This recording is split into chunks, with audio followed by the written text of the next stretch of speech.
प्रिय विद्यार्थियों, इस वीडियो में आप सबों का स्वागत है।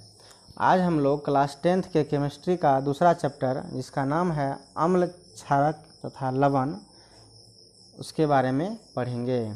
तो आइए शुरू करते हैं। इसका पहला क्वेश्चन है अम्ल वह पदार्थ जिसका जलीय विलयन स्वाद में खट्टा होता है तथा धातु से अभिक्रिया कर हाइड्रोजन गैस मुक्त करता है उसे अम्ल कहते हैं। अर्थात वह पदार्थ जो स्वाद में जिसका जलीय विलयन स्वाद में खट्टा होगा और धातु से अभिक्रिया करेगा तो हाइड्रोजन गैस मुक्त करेगा, उसे हम अम्ल कहेंगे। अम्ल शब्द की उत्पत्ति लैटिन शब्द एसिडस से हुई है जिसका अर्थ होता है खट्टा। अम्ल शब्द की उत्पत्ति लैटिन शब्द एसिडस से हुई है जिसका मतलब होता है खट्टा। तो आर्हेनियस के अनुसार, आर्हेनियस एक वैज्ञानिक का नाम था। इसके अनुसार अम्ल की परिभाषा है, अम्ल वह पदार्थ है जो जल में घुलकर हाइड्रोजन आयन देता है। अर्थात आर्हेनियस का कहना है कि वह पदार्थ जो जल में घुलकर हाइड्रोजन आयन देता है वही क्या है, तो अम्ल है। उदाहरण यहाँ पे लिखे हुए हैं HCl H2SO4 और HNO3। HCl हो गया हाइड्रोक्लोरिक अम्ल, H2SO4 हो गया सल्फ्यूरिक अम्ल और HNO3 नाइट्रिक अम्ल। अब है सभी अम्ल को उसकी शक्ति के अनुसार दो भागों में बांटा गया है। कोई अम्ल कितना जो है पावरफुल है उसके आधार पर उसे दो भागों में बांट दिया गया है। अर्थात इसके दो प्रकार बताए गए हैं। पहला है दुर्बल अम्ल और दूसरा है प्रबल अम्ल। इसके नामे से स्पष्ट है, दुर्बल मतलब वीक एसिड, अर्थात वह एसिड जो अच्छे ढंग से मजबूती के साथ काम नहीं करता है, अगर हम अधिक मात्रा में भी यूज करेंगे तो ना इफेक्ट नहीं डालेगा। और प्रबल अम्ल वह अम्ल, इसके नाम से ही स्पष्ट है, स्ट्रॉन्ग एसिड, मतलब थोड़ा सा भी अगर देह पे पड़ गया तो जो उसका मतलब अधिक से अधिक क्षति करने की क्षमता होती है वो हो जाएगी, हाथ में फोका हो जाएगा। इस तरह से मतलब थोड़ा सा भी पड़ने पर कोई चीज़ में अधिक घातक प्रभाव डालेगा तो उसको कहते हैं, वो हो जाएगा प्रबल अम्ल। अगर उतना घातक इफेक्ट नहीं डाल रहा है तो उसका नाम हो जाएगा दुर्बल अम्ल। दुर्बल अम्ल का उदाहरण यहाँ दिया हुआ है, एसिटिक एसिड या अम्ल, HCOOH फॉर्मिक अम्ल, KHC4HO4 टार्टरिक अम्ल, H2CO3 कार्बोनिक अम्ल और H2SO4 सल्फ्यूरस अम्ल। ये सब दुर्बल अम्ल के उदाहरण हैं। उसके बाद प्रबल अम्ल का उदाहरण है, ये तीन गो मात्र प्रबल अम्ल है, HCl हाइड्रोक्लोरिक अम्ल, H2SO4 है सल्फ्यूरिक अम्ल और HNO3 नाइट्रिक अम्ल।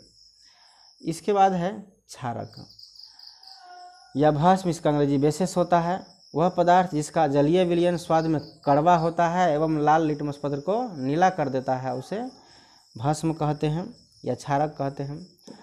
अंग्रेजी में इसका नाम है बेसिस। क्षारक को अंग्रेजी में बेसिस कहते हैं, जो मूलतः अरबी भाषा के शब्द अल्क्यूली से बना है जिसका अर्थ होता है पौधे का राख। बेसिस को एल्कली भी कहते हैं, जैसे NaOH sodium hydroxide, KOH potassium hydroxide और CaOH2 कैल्शियम हाइड्रोक्साइड। आर्हेनियस के अनुसार क्षारक की परिभाषा, भस्म वह पदार्थ है, भस्म क्षारक यहाँ एक ही बात है, वह पदार्थ है जो जल में घुलकर हाइड्रो ऑक्साइड आयन देता है, अर्थात OH- आयन देता है, तो वह क्या हो जाएगा, हर वह पदार्थ जो जल में घुले और हाइड्रो ऑक्साइड आयन दे तो उसका नाम हो जाएगा क्षारक या भस्म। आर्हेनियस का कहना है। तो इसका हो गया, उदाहरण भी हो गया। इसका अब हम लोग चलते हैं सूचक पे। सूचक क्या होता है, इंडिकेटर जिसको बोलते हैं। वह पदार्थ जो अपने रंग या गंध में परिवर्तन लाकर पदार्थ के अम्लीय, क्षारीय या उदासीन होने की सूचना देता है उसे सूचक कहते हैं। अर्थात जिस चीज़ से किसी चीज़ के बारे में पता लगाते हैं कि अम्ल है कि क्षार है कि लवण है, क्या है नहीं है, जिस चीज़ का प्रयोग कर हम पता लगाए वही क्या कहलाएगा, सूचक कहलाएगा।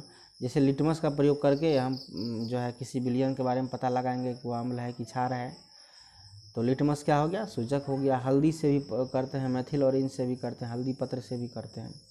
सूचक दो प्रकार के होते हैं, रंगीय सूचक और गंधीय सूचक। पहला है रंगीय सूचक, वह पदार्थ जो अपने रंग में परिवर्तन लाकर पदार्थ की अम्लीय, क्षारीय या उदासीन होने की सूचना देता है, उसे रंगीय सूचक कहते हैं। जैसे लिटमस हो गया, मिथेल ऑरेंज हो गया, फिनोल्फिलीन हो गया। कहने का मतलब ये पदार्थ जो है अपने रंग में परिवर्तन लाता है और बता देता है कि वह अम्ल है कि क्षार है, क्या है नहीं है। तो वो हो गया रंगीय सूचक। दूसरा है गंधीय सूचक। गंधीय सूचक के विस्तार करने से पहले हम लोग लिटमस के बारे में थोड़ा ज़्यादा जानकारी प्राप्त कर लें, क्योंकि लिटमस के बारे में अधिक हमारे किताब में दिया रहता है। तो आगे बढ़ते हैं। लिटमस होता क्या है? लिटमस विलियन उदासीन रंग का अर्क है जो थेलोफाइटा समूह के लिचेन पौधे से निकाला जाता है। एक प्रकार का वह क्या है? उदासीन रंग का जो है अर्क है, लिचेन पौधा से इसको रस टाइप का निकाल लिया जाता है। यह न तो अम्लीय होता है, न ही क्षारीय होता है। यह अम्लीय विलयन में लाल तथा क्षारीय विलयनों में नीला हो जाता है। इसमें फिल्टर पेपर के टुकड़े को डालकर सुखा लिया जाता है। इसमें फिल्टर पेपर का टुकड़ा डाल देते हैं, इस लिचेन के पौधा पे रस निकालते हैं और उसके बाद सुखा लेते हैं, तब वो जो है वो हमारा लिटमस पत्र हो गया। उससे हम कोई चीज़ का जांच करते हैं। अब चलते हैं हम लोग गंधीय सूचक पे। तो वे सूचक जो अपने गंध में परिवर्तन लाकर पदार्थ के अम्लीय, क्षारीय या उदासीन होने की सूचना देती है, उसे गंधीय सूचक कहते हैं। जैसे प्याज हो गया, वेनिला हो गया, ये सब हो गया गंधीय सूचक। अर्थात ये पदार्थ सब जो है वह गंध में परिवर्तन लाएगा। प्याज अपना गंध में परिवर्तन लाएगा तो पता चलेगा कि अम्ल है कि क्षार है। वेनिला भी उसी प्रकार से अपना गंध में परिवर्तन लाएगा तो पता चलेगा कि कोई पदार्थ अम्ल है कि क्षार है। अब अगला क्वेश्चन है, धातु अम्ल के साथ कैसे अभिक्रिया करता है? कोई भी धातु है, जैसे लोहा हो गया, आयरन, कॉपर हो गया, मैग्नीशियम हो गया, उसके बाद आयरन हो गया, तो कोई भी धातु जो है वह अम्ल से कैसे अभिक्रिया करता है, मतलब अभिक्रिया करता है तो क्या क्या होता है, तो उसके बारे में जानते हैं। तो इसका आंसर है, धातु अम्ल के साथ अभिक्रिया करके लवण और हाइड्रोजन गैस बनाते हैं। कहने का मतलब जब धातु अम्ल से अभिक्रिया करेगा तो वह क्या बनाएगा? लवण और हाइड्रोजन गैस बनाएगा, ये निश्चित है। देखिए यहाँ Zn जिंक धातु था, वह तनु H2SO4 से अभिक्रिया किया, ये अम्ल है। इसको बनाने के बाद क्या बनाया? ZnSO4 जिंक सल्फेट बनाया और हाइड्रोजन गैस मुक्त हुआ, एरो दे करके हम लोग इसको दर्शा दिए हैं। फिर है तनु अम्ल, कम सांद्र वाले अम्ल को तनु अम्ल कहते हैं और सांद्र अम्ल, अधिक सांद्रण वाले अम्ल को सांद्र अम्ल कहते हैं। कहने का मतलब जिसमें अम्ल कम मात्रा में रहता है उसको तनु अम्ल कहते हैं, और अधिक मात्रा में जलीय विलयन में अगर अधिक मात्रा में अम्ल रहे तो उसको सांद्र अम्ल कहते हैं। तो यहाँ तनु जो लिखे हैं इसका मतलब वही हुआ। अर्थात इसका आंसर है कि जब कोई धातु अम्ल से अभिक्रिया करता है तो क्या होता है? लवण बनाता है और हाइड्रोजन गैस मुक्त करता है। ये बार बार पूछा जाता है परीक्षा में, याद रखिएगा। फिर अगला क्वेश्चन है,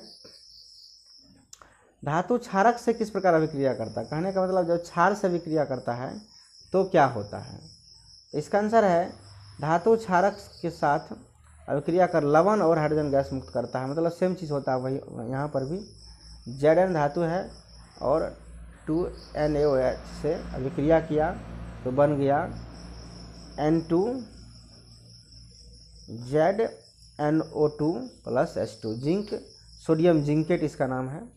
यहाँ पर हाइड्रोजन गैस मुक्त हो गया।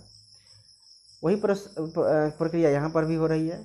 फिर अगला क्वेश्चन है, अम्ल और क्षारक परस्पर कैसे अभिक्रिया करते हैं? अम्ल और क्षार को अगर मिला देंगे, क्षारक को मिला देंगे तो उस अभिक्रिया करने के बाद वो दोनों कैसा रूप में बदलेगा, क्या होगा?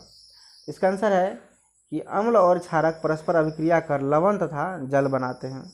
ये दोनों भी मिलता है तो क्या करता है? लवण और जल बनाता है। ये दोनों एक दूसरे को उदासीन कर देते हैं, इसलिए इसे उदासीनीकरण अभिक्रिया भी कहा जाता है। अर्थात ये दोनों जब अभिक्रिया करने लगते हैं तो दोनों का प्रभाव खत्म हो जाता है और लवण बन जाता है, इसलिए इसका नाम उदासीनीकरण अभिक्रिया भी है। अम्ल और क्षार के बीच होने वाले अभिक्रिया का नाम उदासीनीकरण अभिक्रिया भी है। जैसे यहाँ आप देख लीजिए, NaOH और HCl के बीच एक ये क्षार हो गया और ये अम्ल हो गया, इसके बीच अभिक्रिया कर रहा है, क्या बन रहा है? NaCl अर्थात सोडियम क्लोराइड नमक बन रहा है, लवण बन रहा है, और क्या मुक्त हो रहा है, जल H2O मुक्त हो रहा है। यहाँ जो कह रहा था कि अम्ल और क्षारक परस्पर अभिक्रिया करके लवण बनाते हैं और जल बनाते हैं, तो ये हो गया लवण और ये हो गया जल। फिर ये क्वेश्चन हो गया। अब अगले क्वेश्चन की तरफ चलते हैं। ठीक इसी प्रकार से ये भी उदाहरण है यहाँ पर भी।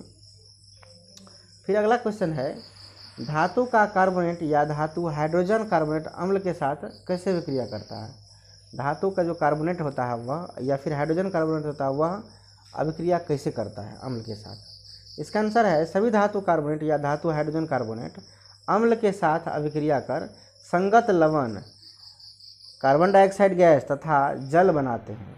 इसी का साथ जो मिला रहेगा उसके साथ वह लवण बना लेगा, CO2 मुक्त करेगा और H2O बनेगा। धातु कार्बोनेट या धातु हाइड्रोजन कार्बोनेट अम्ल के साथ मिलता है तो लवण बनाता है और कार्बन डाइऑक्साइड गैस बनाता है और जल बनाता है। ये इसका आंसर है। अब उदाहरण देख लेते हैं। उदाहरण है Na2CO3, सोडियम कार्बोनेट हो गया, यहाँ 2HCl अर्थात हाइड्रोक्लोरिक अम्ल, ये दोनों अभिक्रिया कर रहा है तो बना रहा है NaCl और CO2 और H2O, जो यहाँ पे लिखा हुआ है कार्बन डाइऑक्साइड गैस और जल बनाता है, तो यहाँ पे ये बनाया है। फिर उसी प्रकार से यहाँ निचला वाला भी उदाहरण है। नोट है, धातु कार्बोनेट तथा या धातु हाइड्रोजन कार्बोनेट क्षारक से अभिक्रिया नहीं करते हैं। धातु कार्बोनेट जो है और ये धातु हाइड्रोजन कार्बोनेट जो है क्षारक से अभिक्रिया करता ही नहीं है, सिर्फ अम्ल से करता है। तो इस यहाँ तक ये क्वेश्चन हो गया। फिर यहाँ पर कुछ महत्वपूर्ण हम लोग सूत्र दे दिए हैं ताकि याद करने के बाद विद्यार्थियों को परेशानी ना हो, इसलिए आप इसे बढ़िया से देख करके नोट करेंगे और इसे याद कर लेंगे।